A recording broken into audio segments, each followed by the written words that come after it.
Welcome to the Commentary Magazine Daily Podcast. Today is Wednesday, November 6th, 2024. It is day one of Trump 2. Yes, it happened last night. You know it happened. I know it happened. I'm John Podhoretz, the editor of Commentary. With me, as always, executive editor Abe Greenwald. Hi, Abe. Hi, John. Senior editor Seth Mandel. Hi, Seth. Hi, John. Media commentary columnist Christine Rosen. Hi, Christine. Hi, John. And Washington commentary columnist Matthew Continetti. Hi, Matt. Hi, John. So we are sleep deprived.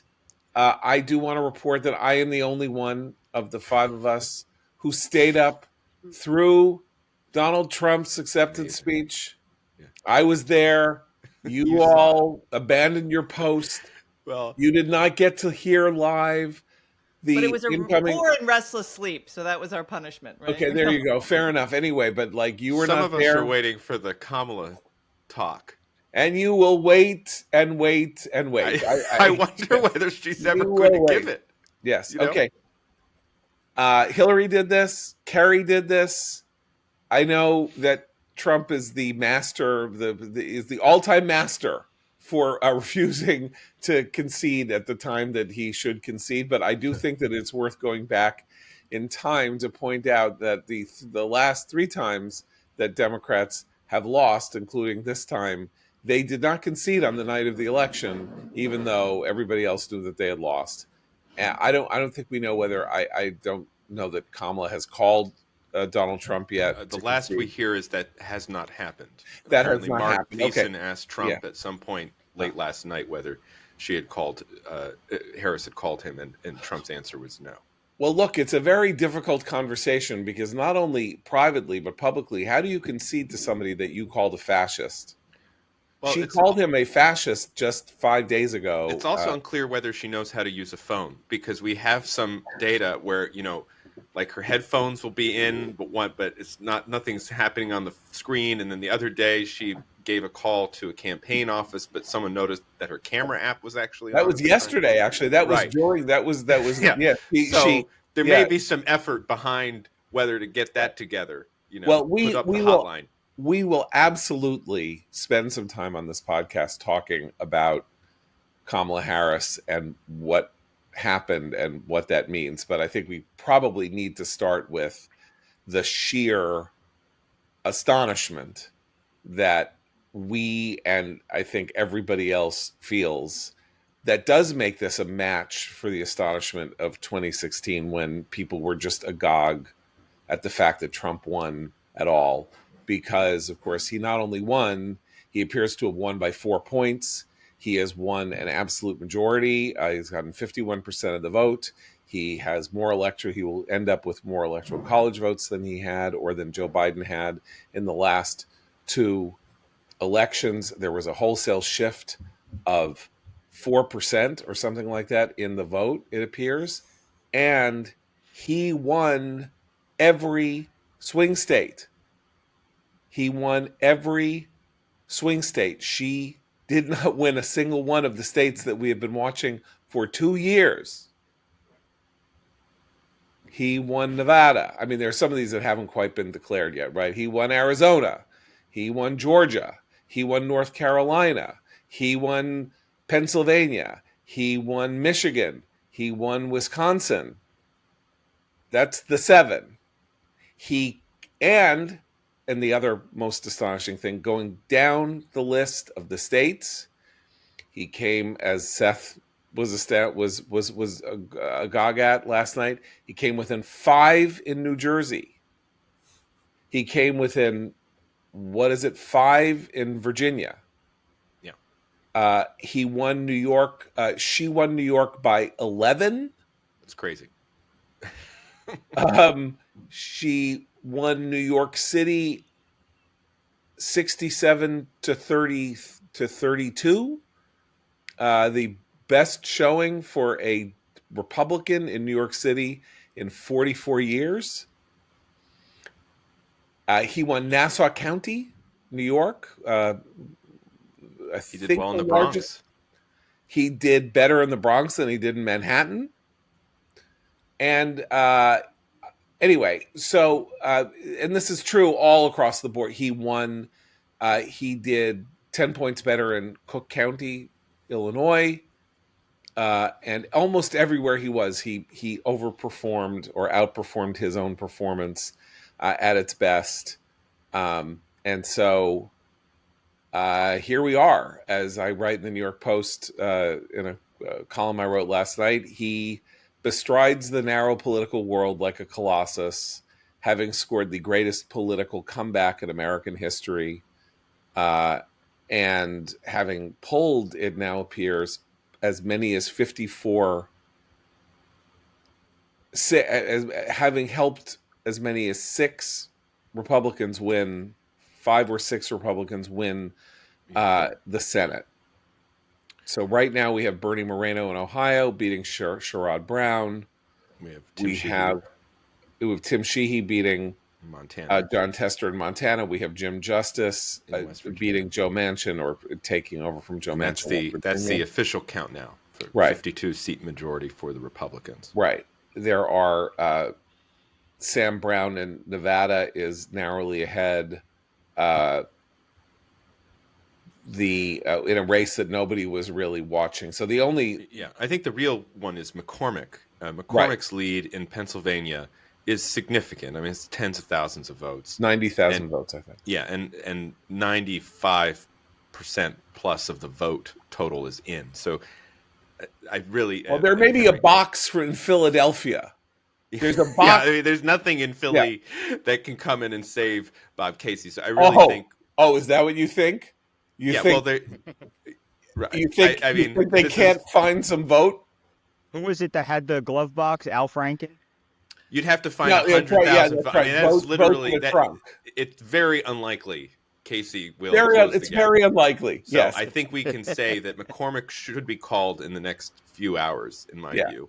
Right, and that would bring the Republicans to 53 Senate seats as we record this at 8:10 in the morning on November 6th. Right. So he had coattails. He had performance numbers in places that indicate a growing Republican majority. Florida being, of course, the most salient. He won Florida by 3.5 in 2020. He won it by 12. Yeah. This Texas time Texas he won by 10. He had won by 5, and Rick Scott and Ted Cruz, both of whom were running for re-election. Ted Cruz won by 10, largest victory that he's had, his third race. Rick Scott won by 12. $200 million was wasted in Democratic money on both the Florida and the Texas Senate races, chasing the snark of hunting the snark of a victory that would unseat these two controversial figures, Rick Scott and Ted Cruz. So the scope, the depth, the demographic change, all of that this represents is pretty epical for a race that was only won by, I mean, in the end, sort of historically won by the same percentage nationally that Biden won, or that Obama won in 2012. But this does not feel like Biden's victory in 2012 or in 2020, or like Obama's in 2012. It feels much bigger. Not to be a homer, because I'm from New Jersey, but what do you do if you're the Democrats when you see an 11-point swing in New Jersey? That's the sort of stat that makes your head explode for this sort of thing. I mean, I think the driving factor here is Hispanic voters. And the reason that places like New Jersey and Virginia were so close was that Hispanic voters are now essentially indistinguishable from the general population of voters, right?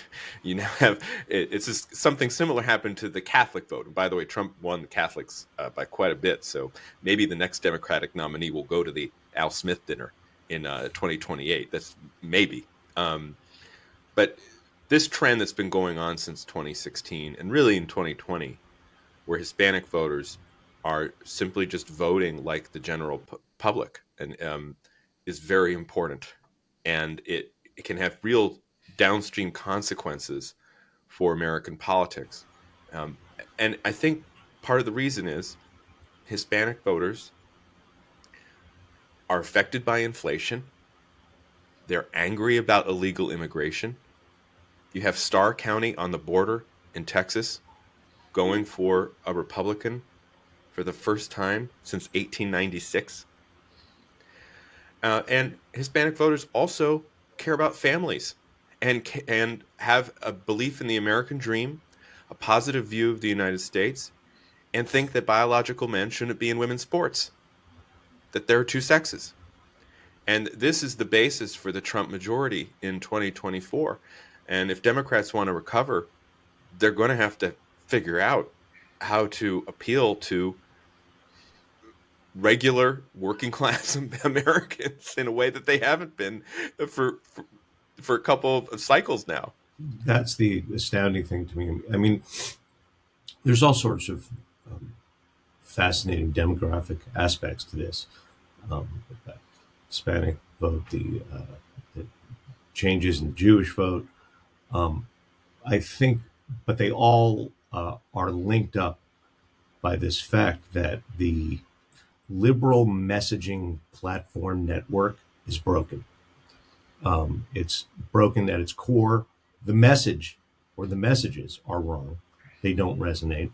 They don't have broad support.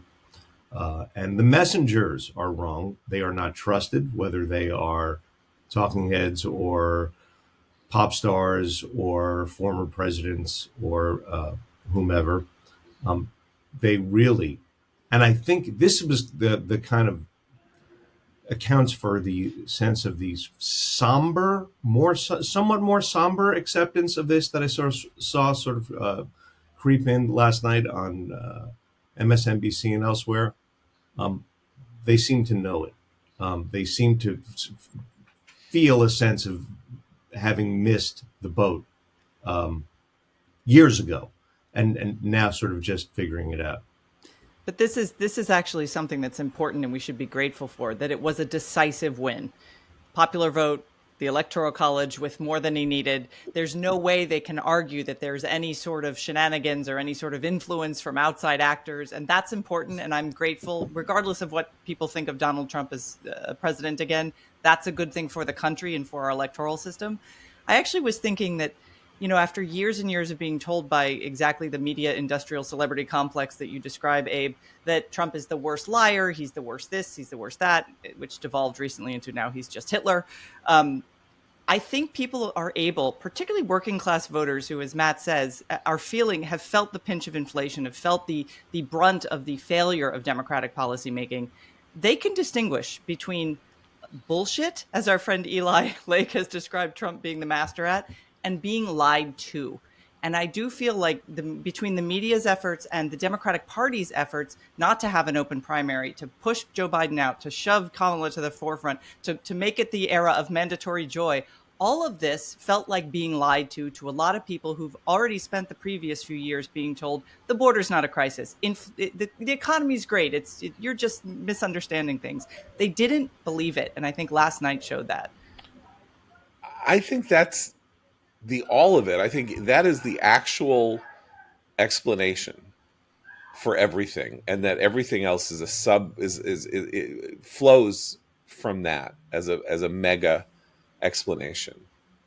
They do not believe that the Democratic Party has solutions to their problems, and they believe that the Democratic Party caused more problems than it solved, and they chose the Democratic Party in 2020 to solve the problems that they had come to believe Donald Trump was at least partially responsible for. And they changed their minds, or they decided that they had a head-to-head comparison of 2016 to 2020 and 2021 to 2025 to go by. Trump provided them that head-to-head comparison. And they said it was better then. And this is not good. And I don't like it.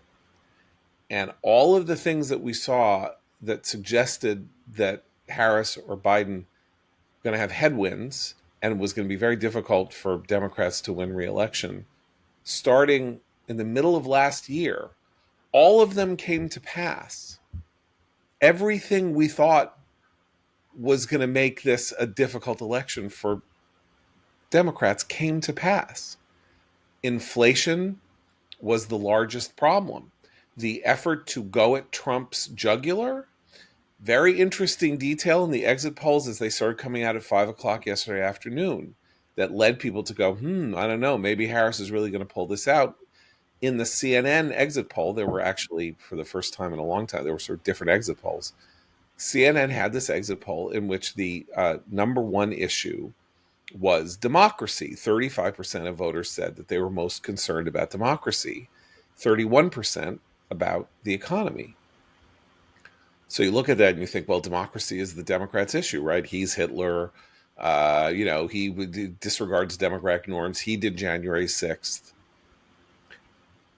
But that's because we fell for the explanation that democracy was a stand-in for Trump and being anti-Trump, and not that there is a serious and very important conversation that America has been having about the extent to which Democrats represented a threat and represent a threat to democracy. It was Democratic governors who restricted American freedoms during COVID.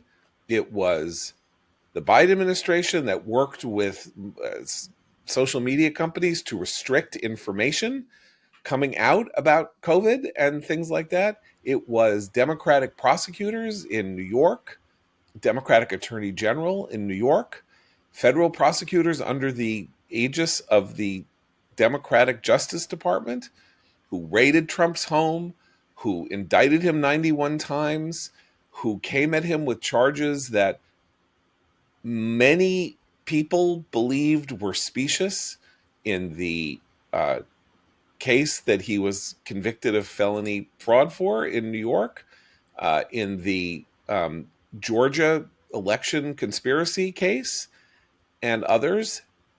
So the threat to democracy played a role in electing Trump.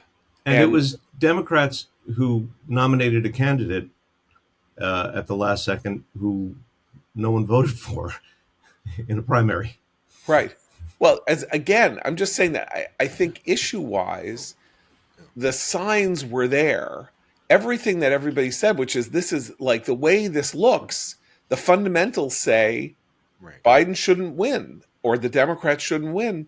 And guess what? They didn't.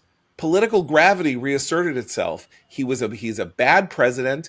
The world's in chaos. The economy didn't recover. They spent $6 trillion we don't have. They generated inflation. And they pushed these policies socially, like trans, and turned a blind eye toward the rioting on college campuses and elsewhere in America beginning on October 8th, did not assert the need for public order, did not assert the primacy of the rule of law in the United States. All of that said to people like us, well, in ordinary circumstances, they're toast, but Trump is the guy on the ballot and he's just very problematic. They lost, but even at the local level, one of the things that was shocking to me was the proposition in California, the tough on crime proposition passed Gascon, the extremely progressive DA out and a tough on crime guy in. Even though he wants to let the Menendez brothers out. And that was Gascon's last Hail Mary play, was he was going to seek leniency for these two guys who murdered their parents 35 years ago. And that was actually somehow going to help him get reelected when the community thought that he was soft on crime. Yeah. I mean, I think one result that's really hitting me is how much of a paper tiger the Kamala Harris campaign turned out to be. And from the outset, from her debut, we were talking about joy and vibes and the rally with Tim Walz, and the convention went really well. She turned in a good debate. But then she had a hiccup with the appearance on The View and the interview with 60 Minutes, and her momentum stalled or seemed to stall. And then in the last few days after the Madison Square Garden rally, there was an effort by the media and by the Harris campaign to say, well, now she's back on track. She has the momentum. Where she's hitting all her marks, is what I was hearing from New York Times reporters, or former New York Times reporters, now Politico columnists, on Twitter yesterday. And that turned out not to be the case at all. I mean, she's not a very good candidate, and it shows. That campaign just was not there. It was not able to pull off this vibe-based, I'm a happy warrior and he's a fascist contrast in a way that the media led us to believe. He ran, and this is hard to believe because, of course, what do we say about him? He's a cult of personality. It's all him. He's the biggest star ever.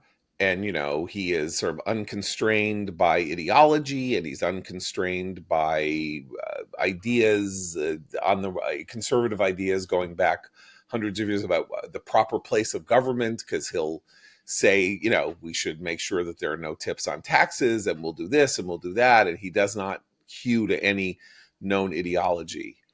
But he ran on issues. What did he say? He said, there's a border crisis, I'm going to fix it. He said, there's an economic crisis, I'm going to fix it. He said, the world is on fire, and I'm going to put the fires out. And she said, Abe, as you were tweeting last night very late, what did she say? She said, I'm from a middle-class family. She She had a said, second mother. yes, she said she remembers her mother going over the bills at a dining room table. She said that when she was a prosecutor, she never asked a victim if they were a Democrat or Republican. She asked them, how are you? Has someone asked her that today? Are you okay? Yes. Are you okay? President I'm sorry. Are you okay?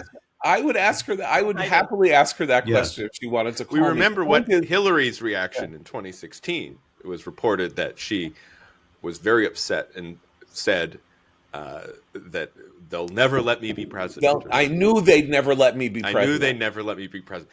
I don't know if Harris had the same reaction. Following the incoming from the Harris campaign as the night developed, it was very interesting.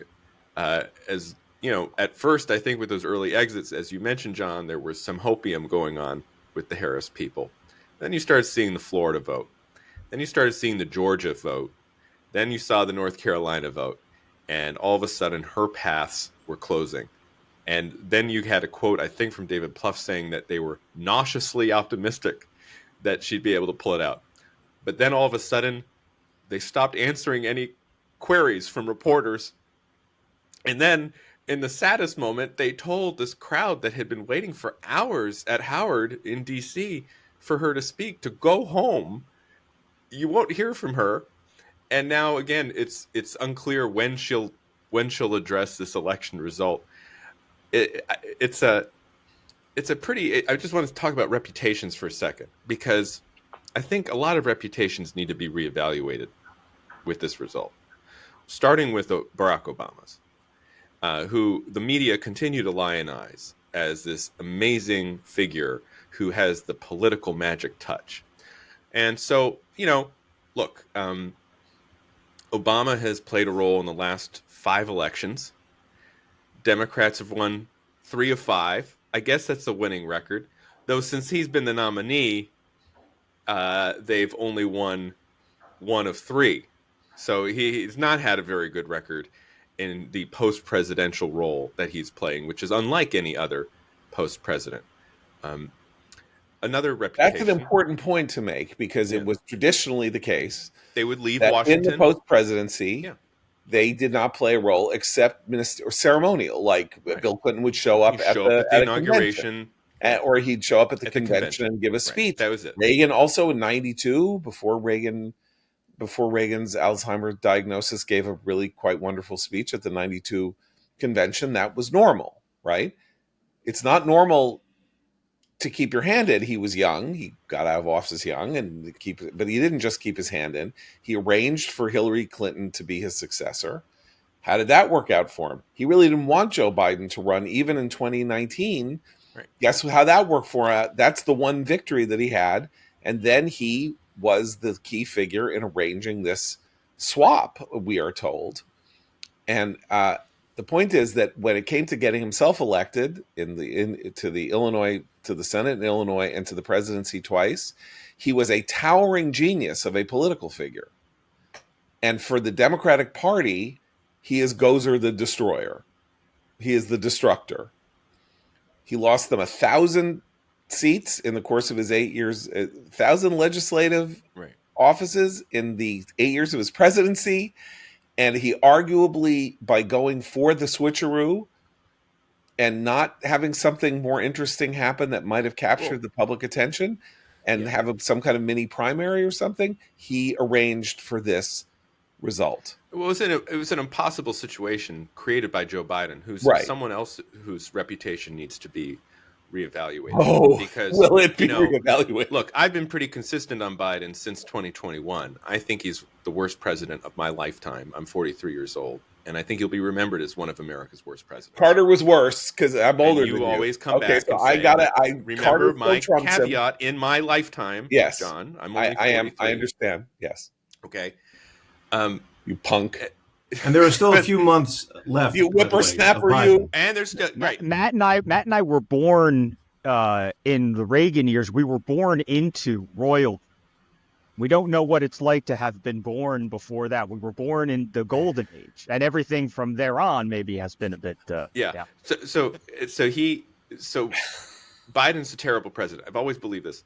However, we still have people, cheerleaders in the media, saying, you don't recognize how great Biden has been. You don't recognize how great. I'll tell you how great Biden has been. Biden is singularly responsible for this victory by Donald Trump. It's not just creating the policy conditions that you outlined. It's his decision to stand for re-election. And not only to stand for re-election, to, on the one hand, do everything he could to push out potential opposition, such as RFK Jr., and on the other, to set up Donald Trump as his eventual opponent through lawfare, right? This is not, people like to choose their opponents. Nixon did it in 1972. You do it on down ballot races all the time. Biden clearly thought he had the best chance against Trump, right? And look how that played out. It came out to a total disaster for the Democratic Party. So his reputation needs to be reevaluated. And just finally, before I get off my soapbox, pollsters, look, I think there are different ways to read polls. And in some ways, they're very accurate polls for this election. The averages, I think, within the margin of error will be seen to be basically in the universe. But there was always this question about polling error. And some analysts like Nate Cohn of the New York Times was honest and fair-minded enough to, as recently as Sunday, say, look, there's a potential for a polling error here. And if the polling error is similar to past polling errors, then Trump will win every swing state. And look what happened. Trump's going to win every single swing state. And just finally, as Nate Cohn was saying that, another pollster who's lionized by the media, Ann Seltzer of Iowa, was saying that Kamala Harris would win Iowa by 3 points. Donald Trump is now winning Iowa by 12? Yeah. 12 points. Yeah.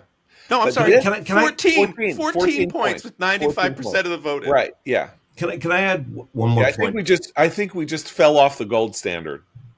I think Bretton Woods. It's time for fiat currency in Poland. We are no longer on the gold standard. Sell Fort Knox. Start the printing press. Gold standard is time for Bitcoin.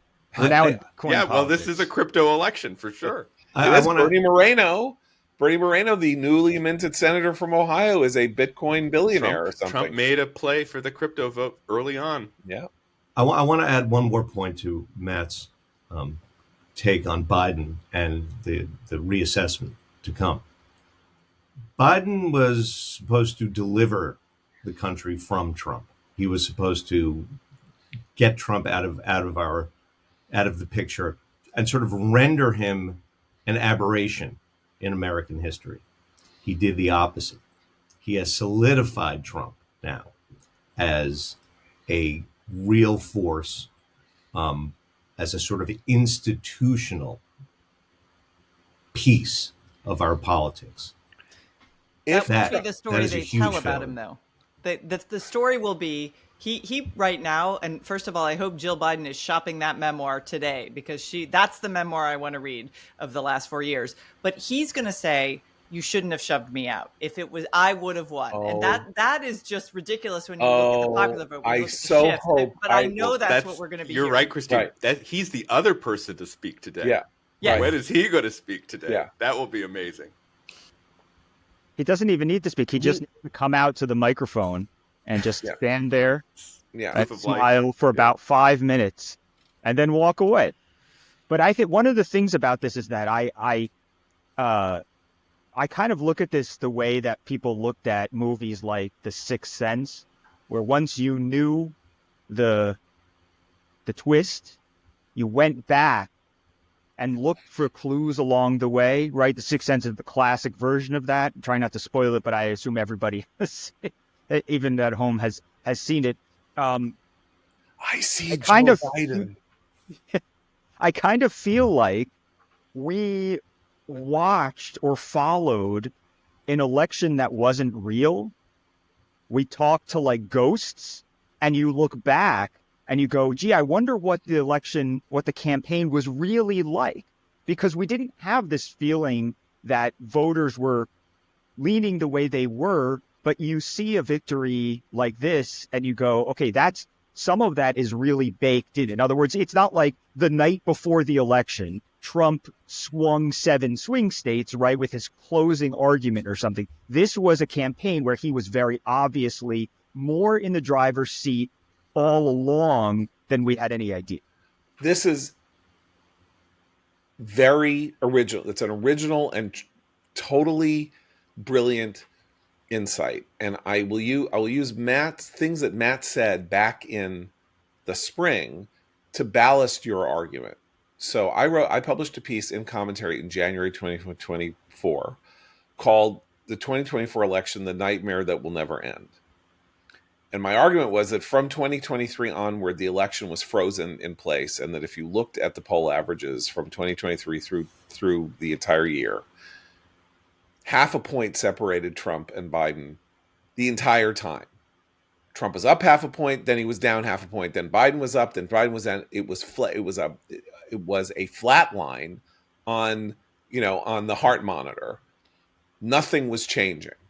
And then in the early spring, something started to happen, and a little gap started to open up in Trump's favor, where Trump started to be up 3/4 of a point, and then maybe a point, and then maybe a point and a quarter, something like that. So that by the time before the debate, before the June 27th debate that changed everything, Trump had a tiny but measurable lead going by the polling averages, around 2%.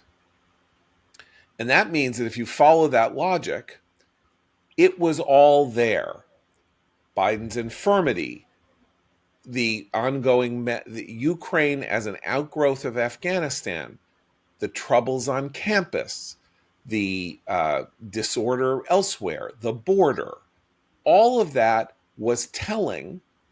There was some resistance to Trump because his number wasn't like exploding. But you could have looked at that before the debate and said, boy, maybe they should do something about trying to get rid of Biden before the convention, because this is not going in the right way. And that idea did not get into Democrats' heads because it's garbage in, garbage out. They were feeding themselves and feeding the country garbage data, polling data that was overestimating Biden's strengths, Trump's weaknesses.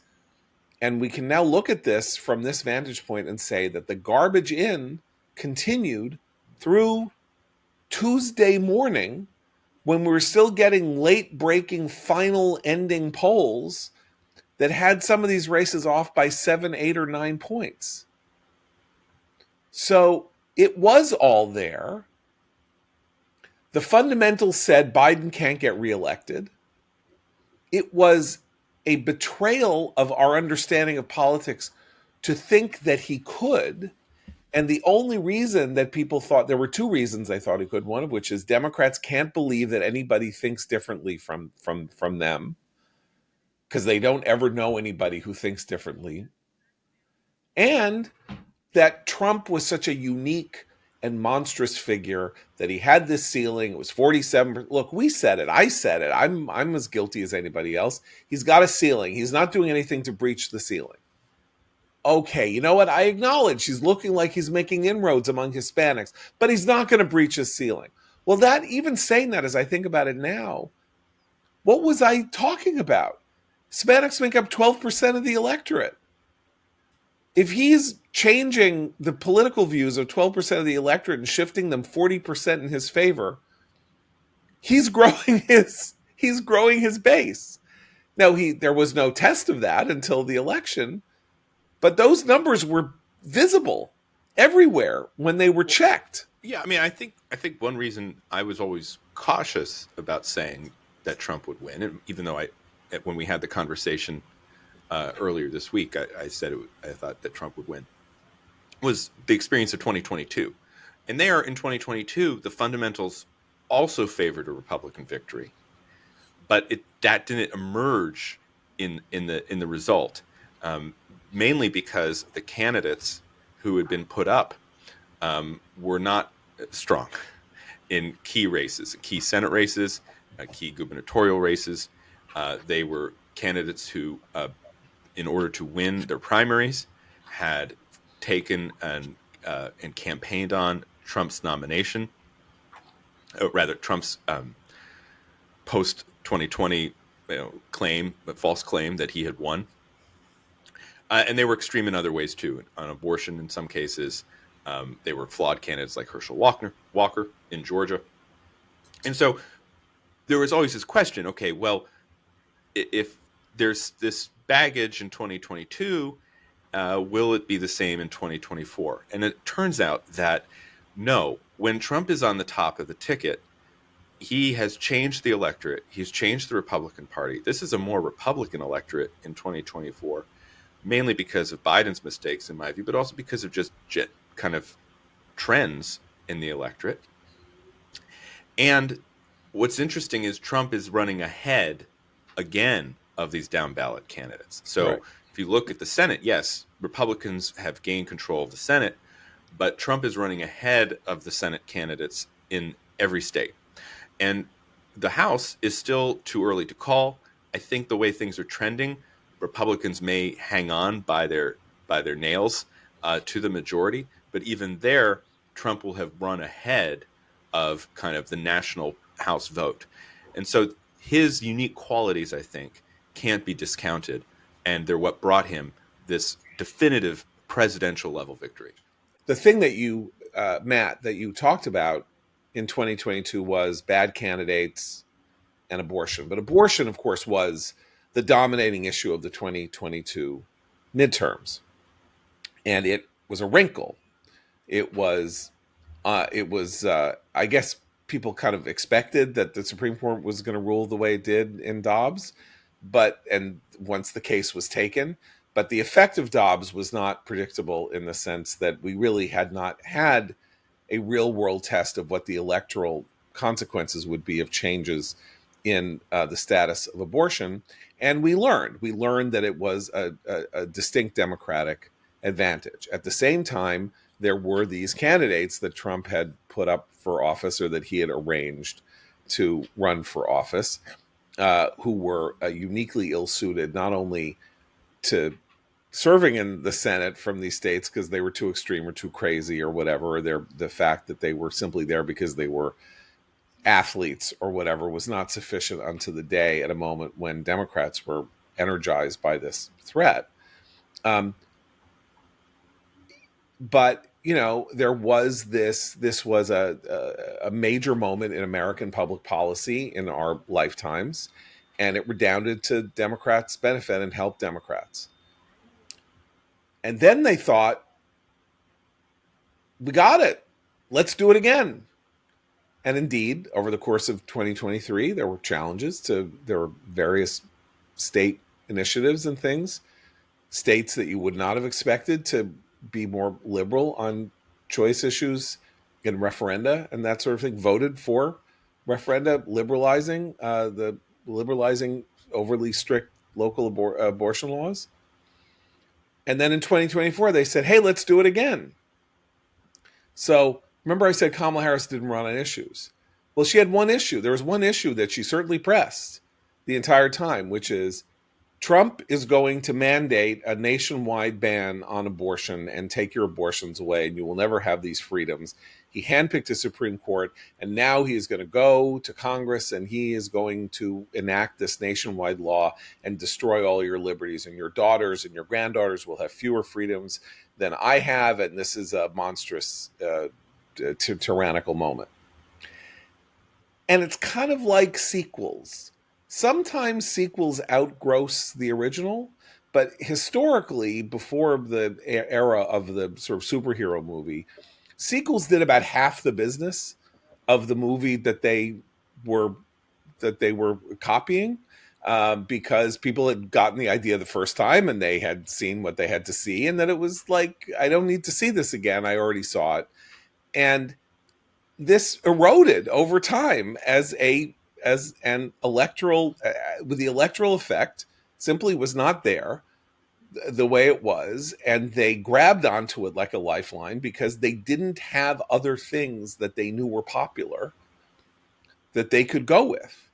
Well, bad records on crime, bad records on energy, bad records on the border, and a bad record on the main social progressive desideratum, which is the change in status of humanity in terms of its chromosomes.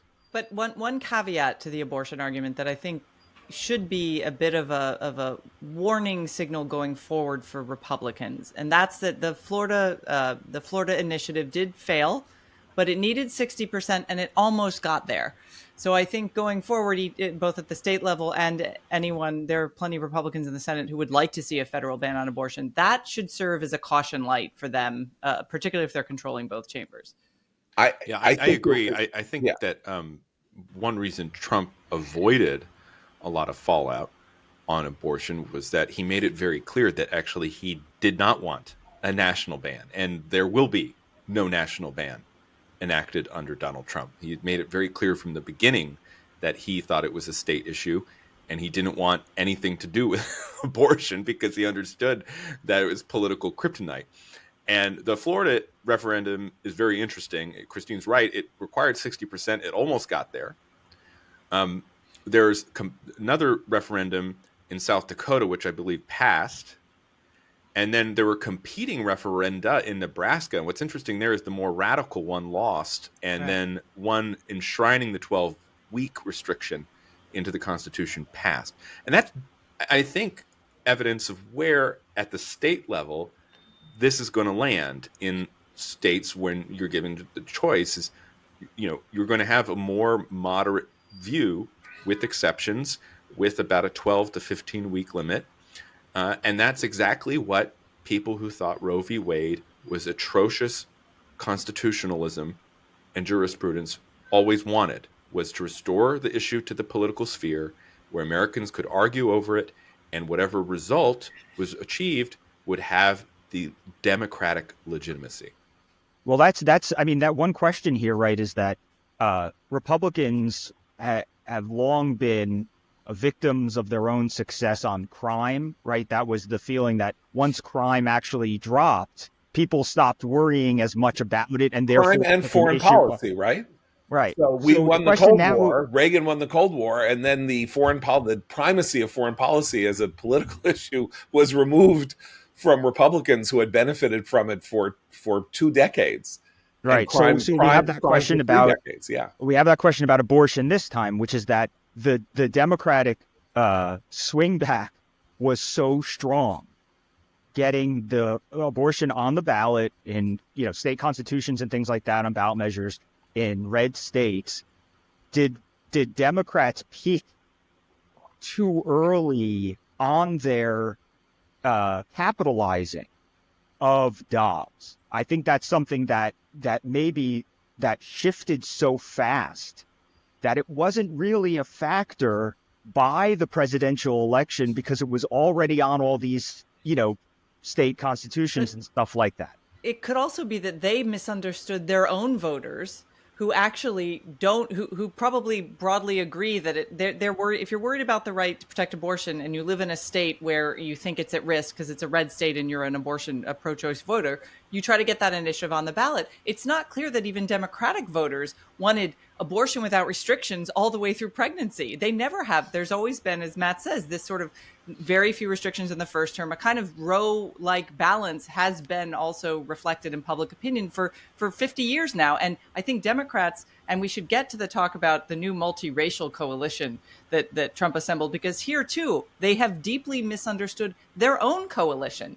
And again, I think it's because the shift, and Kamala is the perfect representative of this in a way that Joe Biden was not, the shift to a very elite, technocratic, top-down, federal government above all party, that they took for granted a lot of their own typical voters in their own, traditional and also it's just silly identity politics. Yeah, silly we should get to the identity politics stuff in its own time. Go ahead. Just one more point on this, the abortion question. I think also what happened is that the Harris campaign failed to scare people into believing that we were now living in the Handmaid's Tale. Harris's horror stories were fishy. Trump, as Matt said, was going nowhere near the idea of a national ban, and that didn't stop Harris from trying to tag him with it very sloppily. And in fact, statistically, the number of abortions in the U.S. has risen since the question has gone back to the states. So they failed to create the idea, I think, of this dystopia that they were hoping people were going to vote against. Yeah. Can I go back to this garbage in, garbage out thing that I mentioned like a couple minutes ago, which is the Democratic Party is now surveying the wreckage, because the wreckage is not just at the national level where Trump wins every swing state. Everything sort of tilts the Republicans' way, which is sort of what happened in 2014. Everything flowed the Republicans' way, including even where they may not end up winning Senate seats against sitting incumbent, where they probably aren't going to win Wisconsin and Michigan, but they came incredibly close, right? I mean, McCormick will win in Pennsylvania. It looks like Sam Brown may win in Nevada, like these races that they weren't supposed to win. So that's like what happened here was evidence of a nationwide, this famous thing that happens at the end of elections where when there is in the last week, they slide in one direction or the other. And we were being told that was not happening by data, by all this data, by all this polling data, and by the campaigns and everything else, that it was tied, that everything was tied. It was 49-49 everywhere, and nothing was happening. And you know what? Maybe Kamala Harris is actually the one who is picking up the late deciders, because people of Latino descent are disgusted by this joke told by Tony Hinchcliffe, or this insult to Puerto Rico, told Trump, by the way, flipped Osceola County in Florida, which is a very high level of Puerto Rican voters. Just putting that out there. Right. So what they were doing, not only to the country in terms of the narrative and the media and stuff like that, but they were hypnotizing themselves with their own bullshit, which is why I go back to Matt's point back in the spring when he was discerning this move in the electorate toward Trump, which was not just something that Matt could see. We're just looking at the same numbers that everybody else could look at. And somebody said, don't look at those, don't look there. Look, hey, squirrel, look over here. And then the entire liberal establishment. And then they killed a squirrel. And then they killed a squirrel. Thank you. Yes, that was the cherry on top, just to remind people of the behavior of during COVID. But just don't look at that. What? Joe Biden's non-compos mentis and senile and you're not allowed to look at that. Well, don't look there. To add to what you're saying, this is what happened when the early vote started coming in. You know, I do think among the many interesting and important choices the Trump campaign made was to emphasize in-person early voting in this election. Whereas 4 years ago, Trump was dead set against early voting and especially against mail ballots. Now, two things happened in the past 4 years. One is the share of mail-in ballots declined dramatically. And so the Democratic advantage, the huge advantage on mail-in, disappeared. And the other thing that happened was Trump and his advisors decided they were going to encourage Republicans to bank the vote, to go in person and vote early. And that was apparent for the past couple of weeks. You could see in the data that Republicans were showing up at the early vote in much higher numbers than they had in the past. And even though Democrats had traditionally won the early vote, this time, as Republicans were showing up and making it competitive, we were told by the media elite, early vote doesn't matter. Don't look at the early vote anymore. So you could look, in addition to the fundamentals, the past couple of weeks, I was seeing these early vote totals. Again, I'm not a specialist, but I could just see that Republicans were showing up in greater numbers than in 2020 when Trump came within 40,000 votes across 3 states of winning a second term. It makes me think, actually, that if Trump had not pursued his jihad against mail ballots and in-person voting in 2020, he would have won a second term in 2020. But now, in the intervening 4 years, not only did he change that tactic, but the conditions overall in the country changed in such a way that they favored the Republican Party and the opposition. So we saw these numbers coming in all of last week.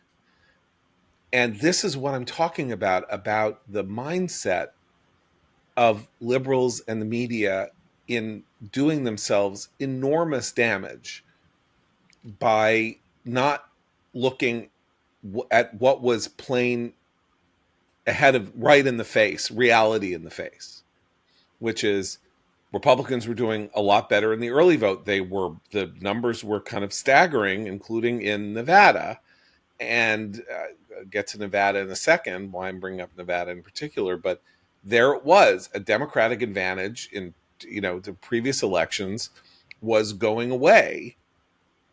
And they said, oh, well, Republicans are only cannibalizing their day of vote.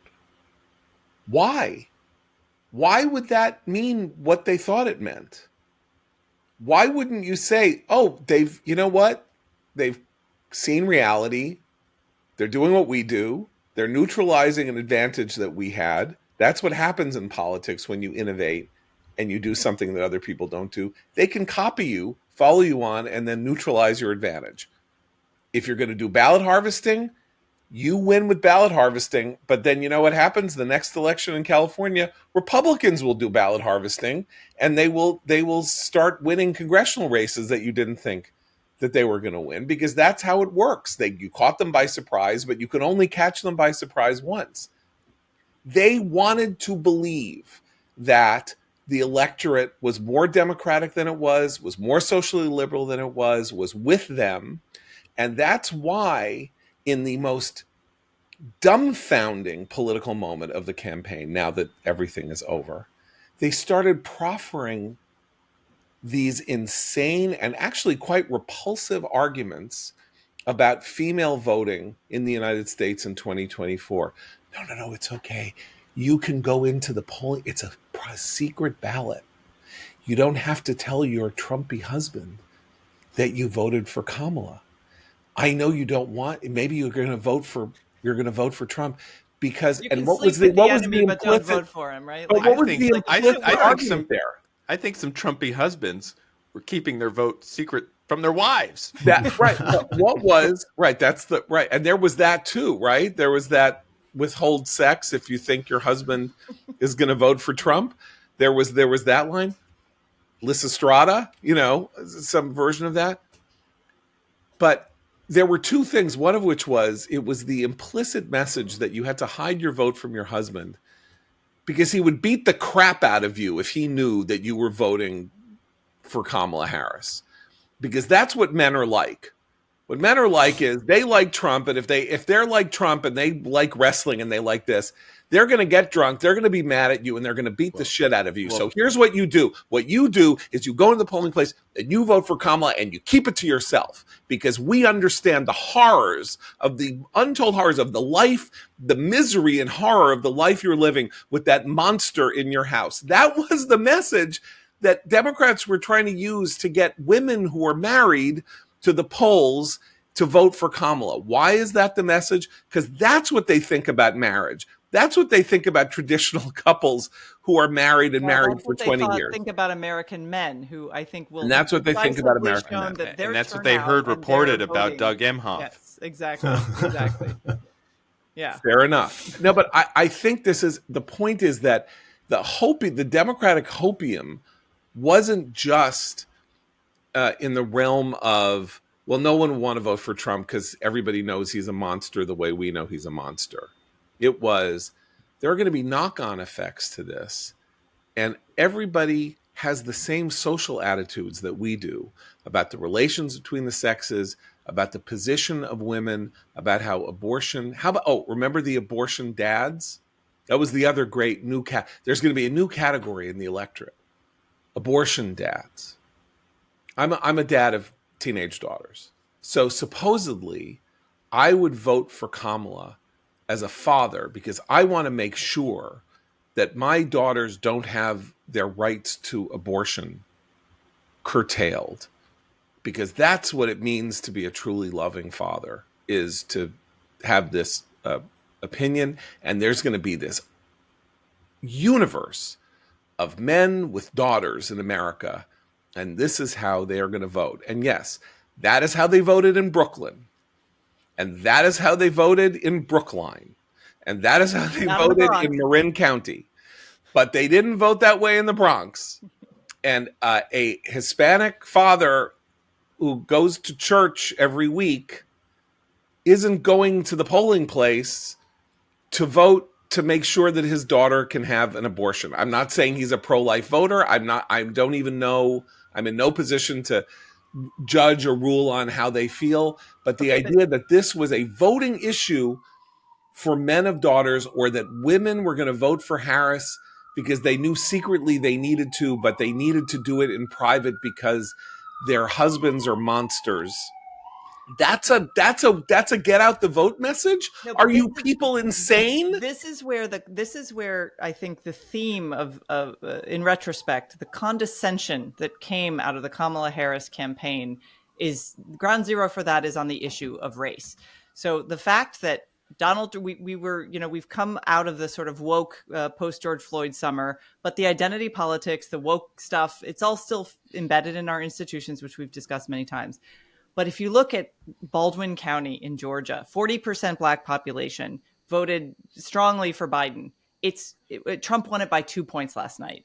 If you look at the way that MSNBC hosts were discussing the shift in the Hispanic and the Black vote for Trump, they basically said, oh, well, it's disinformation, it's misinformation, calling these voters too stupid to know what they were choosing. And that has been a consistent theme, both with regard to gender, with regard to identity politics, with regard to race, and really with regard to the economy and non-college educated American voters consistently for the past 4 years. And I think this is the response. This is the response that deserves, that condescension.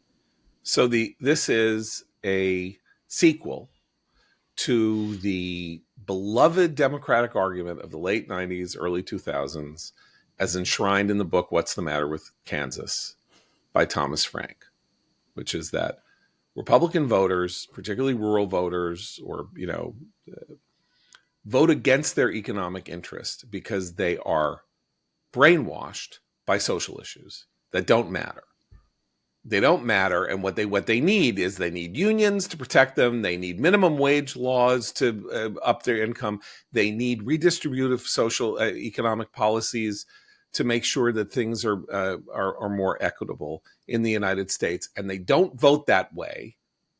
And they don't vote that way because they are hypnotized by demonic ideas to convince them that the social fabric that they live in is tearing and that they need to sew that up and not take care of themselves economically.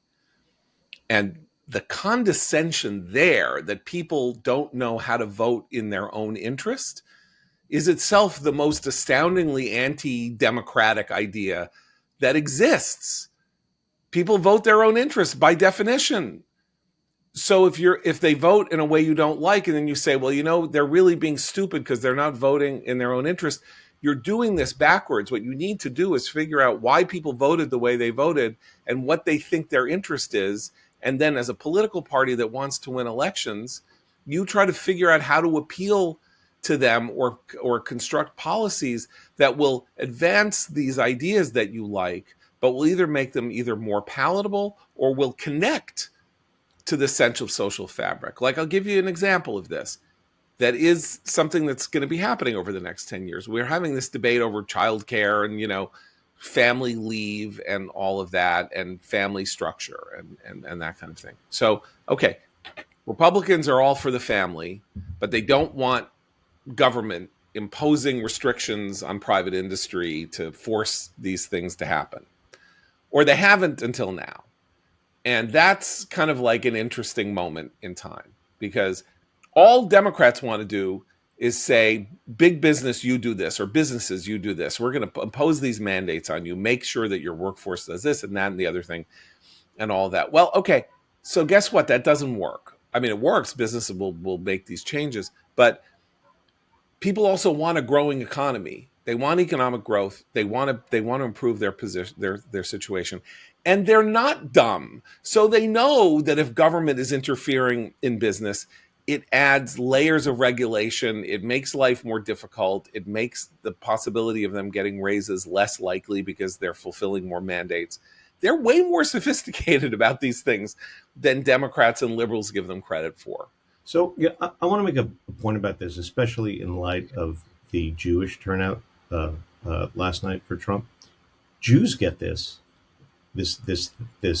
lecture about voting against their interests all the time from liberal Jews, right? How could a Jew? I just don't understand how any Jew could vote for a right winger, a conservative, or this, that. And you're right in terms of the condescension. The feeling that inspires in me is a very special type of resentment. That, when someone else tells you what your interests as a Jew should be, because they're a Jew too, or whatever. Liberals are very good thing. at telling people Yes. what their interests really ought to be, Right. aren't they? And spending other people's money. So and answering the polls, Jewish- apparently. And They're the very good Jewish at thing that. was also, for the first time, felt like we were talking about specifically Jewish issues to Democratic Jewish voters. Yeah, I Right. want to commend You always had a Seth's piece certain- on the website. He has an excellent post up at the commentary website about this. Yeah, I mean, we were used to Republican Jews being told, for Israel or for anti-Semitism, whatever.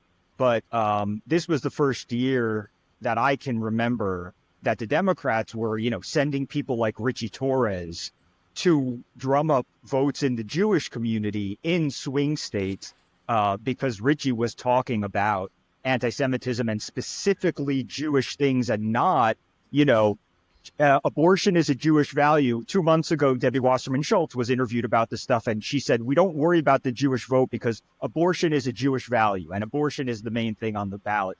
And by the end of the election, they had grown out of that, and they said, we better send Richie Torres and others like him to swing states and talk to Jewish voters about the issues they're bringing up to us when we ask them. In the summer, I wrote a piece based on a Siena poll that showed Trump winning the Jewish vote in the state of New York, which probably didn't happen. Although, to be honest, this is a very small subsection. We're going to have to look at precinct numbers and things like that to try to add this up, because polling is not the right way to do it. But early polls show that Trump has performed better among Jews than any other candidate in the last 44 years. And I said, look, this is electorally important, not because Trump will win New York. Although remember, Trump lost New York by 11 and he had lost to Biden by 23. So there was a shift in New York, and a lot of that is Hispanic, and then some of it's Jewish. And we know that because Nassau County went for Trump. That's the largest county in the United States, or something like that in terms of population, a suburban county, and very Jewish. Okay, so, but my point was, Pennsylvania has 270,000, has a universe of 270,000 Jewish voters. And in a close election, if it's decided by 40,000 votes or whatever, a shift there could be very measurable. And something is happening because of the behavior of the Biden administration and Kamala Harris and whatever about Israel and the war in Gaza, which is that they looked like they were supportive, and then they started getting weird and doing weird things and saying that Israel was being too vicious and too monstrous and whatever, and building the dock and freezing Israel before it could go into Rafah, and going to court votes in Dearborn, Michigan, which Trump won, by the way, so we could get into that later in the week. We need to. And that the Jewish vote was up for grabs in a way that it had not been. And in a really close election in a swing state, there was this one state, not New York, not Florida. However, in Broward County, Florida, in Palm Beach County, Florida, in Nassau County, New York, and in Montgomery County, Pennsylvania, outside Philadelphia, the swings toward Trump were very dramatic. And those are Jewish counties. They're not majority Jewish counties, but Jews, that is where you have a significant population of Jews. We saw Jews flexing their muscles this way in the race in Westchester County when George Latimer beat Jamal Bowman and in a Democratic primary on the Israel issue. October 7th happened. The world exploded. The campuses exploded. And did the Biden administration, did Kamala Harris get up and stand up and say, what is going on these campuses is disgraceful? I direct the National Guard to do something or other. The FBI is convening a whole new task force to see if there are federal crimes. Whatever you do to make it clear to people that these issues are important to you. They didn't do it. Local Democratic politicians didn't do it. It wasn't happening. And Jews who are extraordinarily liberal, a bunch of them broke off and said, do not ignore this existential threat to our people. And John, I just have to add, they didn't just ignore it. They played footsie with the pro-Hamas crowd. Biden, Harris, and Tim Walz all said they have a point. Yeah, Harris said genocide literally has a point. Yeah. I'll add it as well. I think that played a role in the shift toward McCormick. And next year, Pennsylvania will have two extremely pro-Israel senators of both parties, and two very interesting senators in other ways as well. Fetterman, of course, you could write a book about him. But McCormick, a very wonky guy, he's going to come into office with a lot of really great ideas about improving American competitiveness and restoring growth and industry, and as well as the competition with China. And I also have to say, can you read my text message that I sent you without interrupting the program? I understand. Yes. I said that Trump won on issues, right? That Trump ran on issues and she ran on vibes. We should talk about a couple of the issues that I didn't mention. Fracking. Trump spent the year talking about fracking. Why did he talk about fracking? Pennsylvania, Marcellus Shale. Biden administration started to deny leases for the exploration of shale oil, natural gas. As Trump was saying, we have the largest reserves on the planet.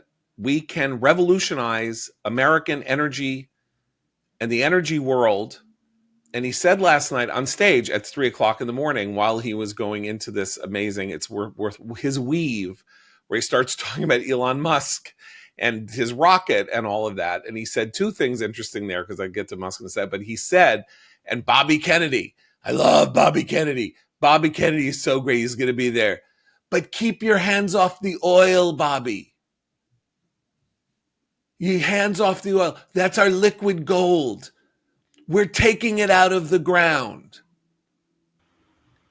What does he say? He went to Pennsylvania and said, this thing that revolutionized you, that saved you from being Michigan, that saved you, this industrial state that was the steel state of the United States, as the steel industry has gone through its, sort of shrinking revolution and all of that. Suddenly in 2007, there is a new lifeline. And and I know that these people over here are saying they don't want this anymore.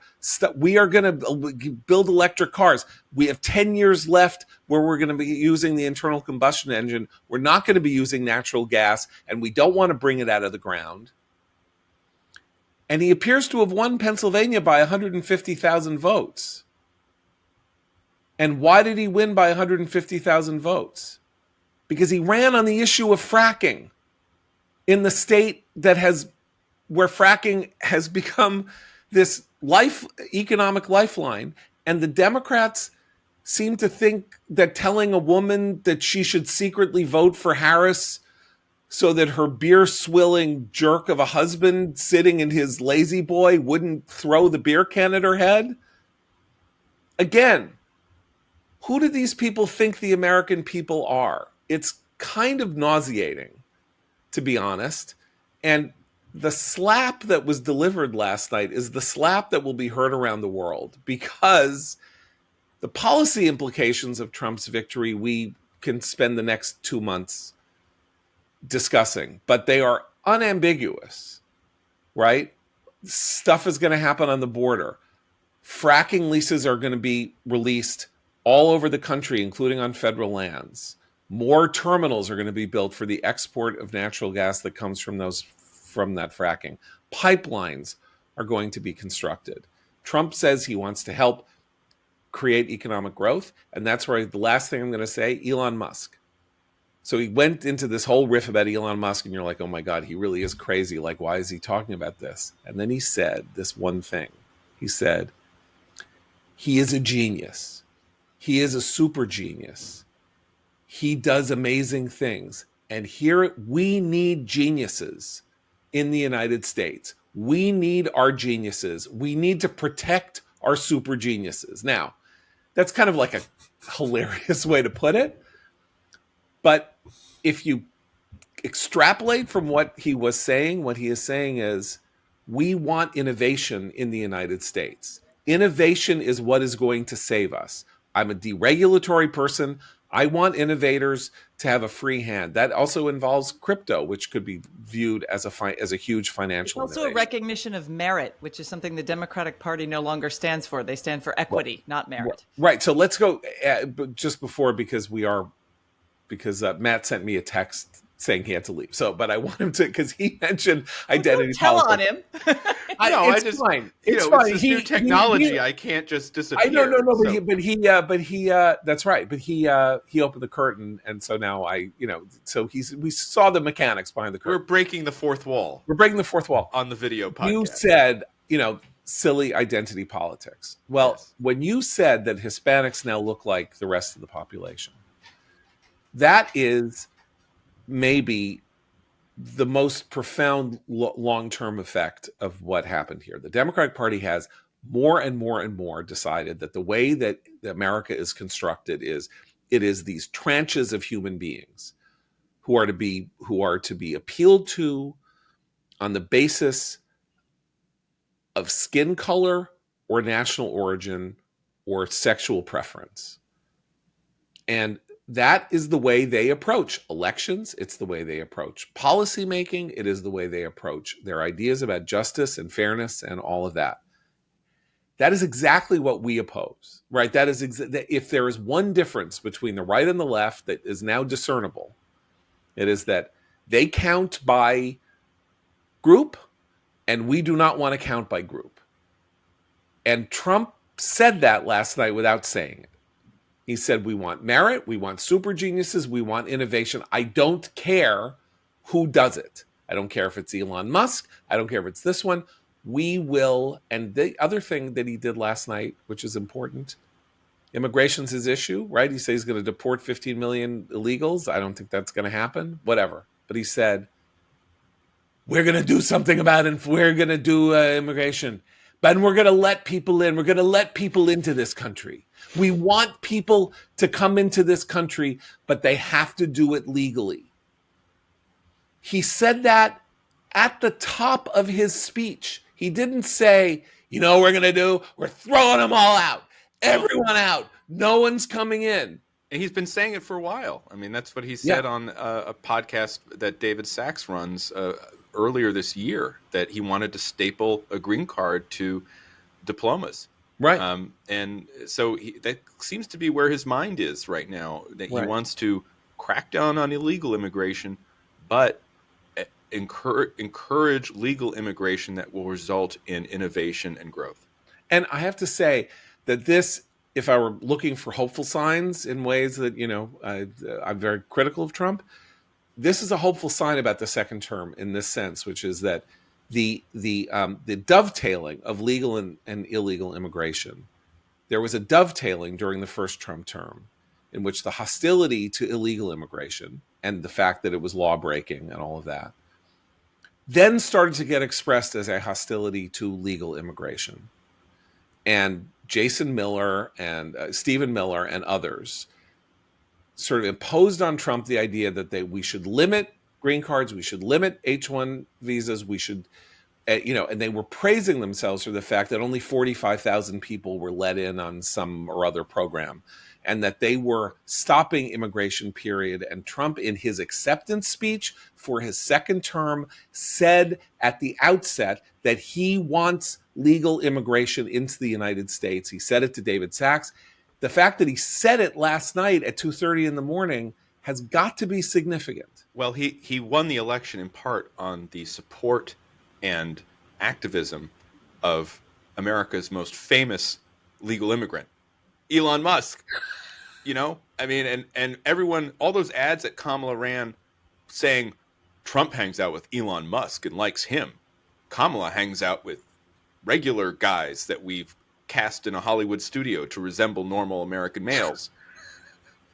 I would watch these ads. I would say, well, hold it. A lot of people see Trump with Elon Musk and are like, oh, that's good. That's reassuring. So Musk will play a big role. Would caution you a little bit, John. We don't know how immigration policy is going to play out. And right now, I said hopeful. I didn't as say we speak, policy. The positioning is beginning. The transition is beginning. And it's going to be quite a story for the next 2.5 months, right? 2 months or so. And I would look at it finally just this way. In many ways, it is Trump's second term. Well, literally, it's his second term.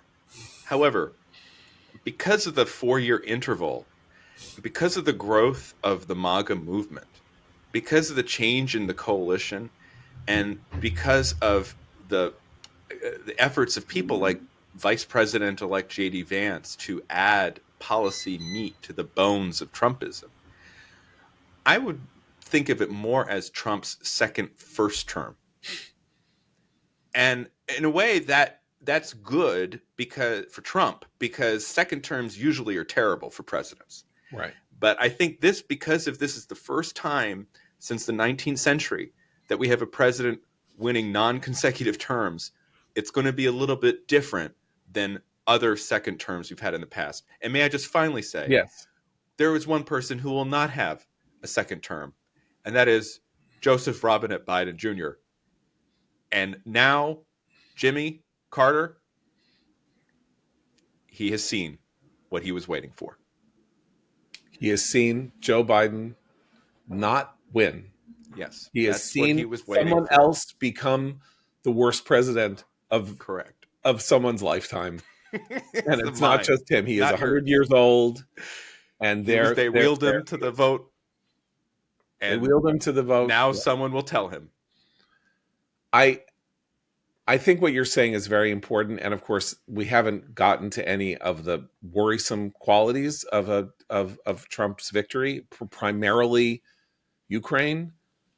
We can talk about that later this week, and we also have an imminent Iranian strike on Israel, and the question of how the Biden administration is going to respond. And I have to say that I am nervous that unburdened by what has been by the results of the election, could Biden, particularly with the change in the Israeli government, that apparently the American administration is very upset that there's a cabinet change in another democratic country. It's not allowed, apparently, according to our people. That the president, the prime minister of a country replaces a minister with whom he disagrees. That can't be allowed to happen. As we know, in this country, nobody ever replaces high-level government officials like, the president on the ticket. Yeah, the campaign. Fair enough. Anyway, my point is, we have 2 months to go, and again, unrestrained by what has been, I have no idea what the American response is going to be to Israel's behavior from now until Biden, hightails it back to Rehoboth permanently. But I don't think that there's reason to be wildly hopeful. Either they're going to feel, okay, well, now we're unrestrained and we haven't won. And you know what? The Arabs in Dearborn, screw them. They didn't vote for us, so we're gonna bomb the Iranian nuclear sites. I mean, I don't think it's going to happen. It's more likely that they're going to get aggressive against Israel and blame Israel in some way, because of course you always blame the Jews. I don't know, but like the Obama administration did on its way out. Right, but Obama was genuinely hated Bibi. Yes.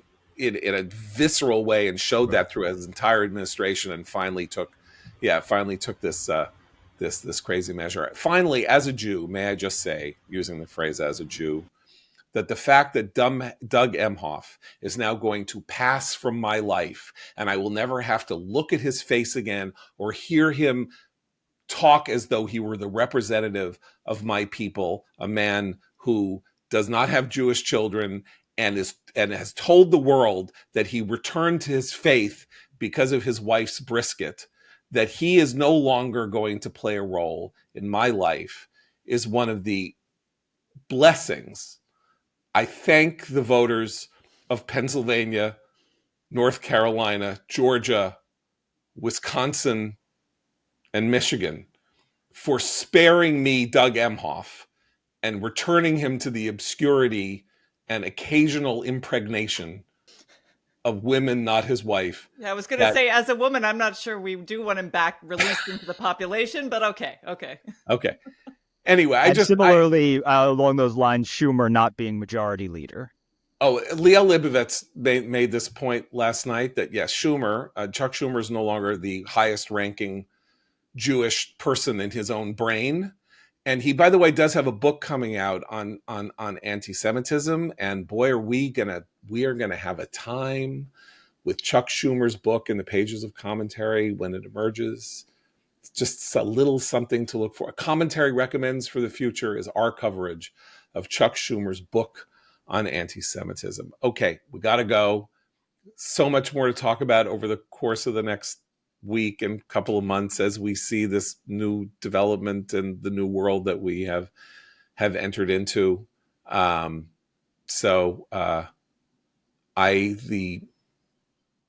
it. Amazing. Elections are amazing. America chose. And there it is. God bless America. God bless this country, no matter what the result would have been.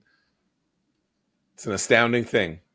The public made a choice, and everybody will bow before it. So for Matt, Christine, Seth, and Abe, I'm John Podhoretz. Keep the candle burning.